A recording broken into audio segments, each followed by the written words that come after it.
नाशिकमधून एक मोठी बातमी समोर आली आहे। नाशिकच्या सिडको परिसरातील एका शाळेत 6वी मध्ये शिकणाऱ्या 11 वर्षीय मुलीचा मृत्यू झाल्यामुळे खळबळ उडाली आहे।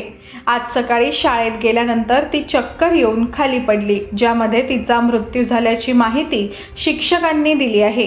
याबाबत सविस्तर माहिती अशी की 6वीत शिकणाऱ्या 15 वर्षीय मुलीचा वर्गातच मृत्यू झाल्यामुळे नाशिकमध्ये खळबळ उडाली आहे। नाशिकच्या सिडको परिसरातील एका शाळेत हा धक्कादायक प्रकार घडला असून दिव्या त्रिपाठी असे मृत्यू झालेल्या मुलीचे नाव आहे। शिक्षकांनी दिलेल्या माहितीनुसार आज सकाळी दिव्या नेहमीप्रमाणे शाळेत आली होती। शाळेमध्ये अचानक चक्कर आल्यामुळे ती बेंचवरून खाली पडली।